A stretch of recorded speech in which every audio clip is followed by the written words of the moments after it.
Hi, my name's Afton Halls. I will be discussing with you my personal views on President Barack Obama's new minimum wage policy. How many of you have a full-time or part-time job? Are you paid minimum wage? Can you comfortably provide for yourself on a minimum wage paycheck? Do you plan to live this lifestyle the rest of your life? These are all questions that are currently being asked to high school and college students. There is another question that I'm much more interested in. If minimum wage is raised from the national average of $7.25 to $10.10 an hour, how will this affect our economy?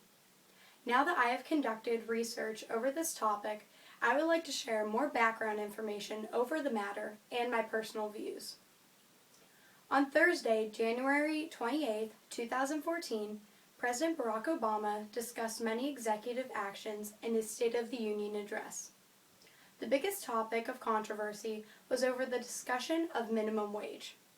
Obama discussed his plan to raise minimum wage from the national average of $7.25 to $10.10 an hour by 2015. The last time Congress had increased minimum wage was 7 years ago. Obama will be pushing for a passage of a bill sponsored by Senator Tom Harkin and Representative George Miller that would raise minimum wage to $10.10. Hardworking Americans, including janitors and construction workers working on new federal contracts, will benefit from this executive order, Obama said. Some examples of hardworking people who would benefit from this include military base workers who wash dishes, serve food, and do laundry. I received this information from thewashingtonpost.org. According to the Office of Assistant Secretary for the individual to survive of a minimum wage income, they would earn about $12,000 per year. Obama would ideally want to increase that number by 2015. President Barack Obama has some valid points with his reasoning, but some congressmen and I do not agree with his views to raise minimum wage. I feel that minimum wage jobs are short-term for young people, a way to encourage them to join the workforce. We should be encouraging the younger generation to expand their education. By expanding their education, they can work a full-time job with a more stable salary and even health benefits. I have read over an interview with Senate GOP leader Mitch McConnell, who shows major concern for the upcoming generation. McConnell stated, "We have a crisis in employment among young people right now, a generation 18 to 30, people that are out of college and are finding that there are no jobs for them. The last thing we want to do is have even fewer jobs for these people." By McConnell making this statement, he proves a good point. Why would someone pay thousands of dollars to attend college and further their education to initially make money when a high school dropout with a minimum wage job receives $10.10 per hour? I interviewed my brother, who is 22 years old. His name is Adam Halls. He graduated from Chauvin Technical School last June to be a certified surgical technician. He currently holds a full-time position at Salem Community Hospital. When I asked Adam how he would feel if minimum wage was raised to $10.10, his voice became very tense. He replied by saying, "Pretty mad. After everything I did for the salary I currently earn, I took off a year of college to work a full-time job at Giant Eagle. I was paid minimum wage.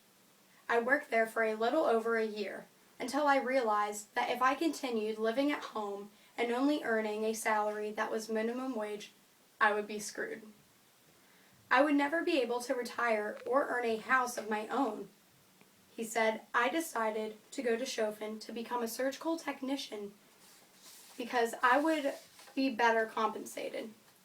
Now you are telling me that a guy at Taco Bell can earn $10 an hour while I get paid a little over $13.20, that's just wrong." He shook his head in disbelief. Picture this.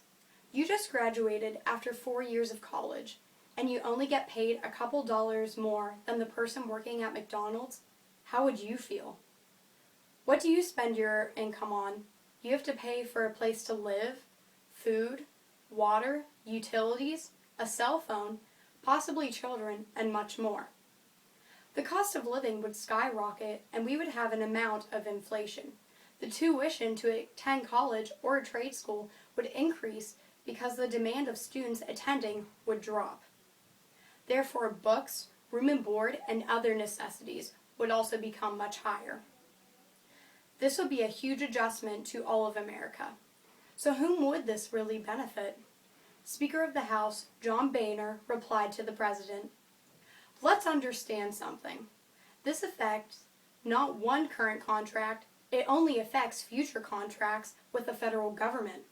And so I think the question is, how many people, Mr. President, will this executive action actually help? I suspect the answer is close to zero." Increasing minimum wage from the national average of $7.25 to $10.10 an hour would dramatically change America's economy. Senator GOP leader Mitch McConnell and Speaker of the House John Boehner do not agree with President Barack Obama's policy.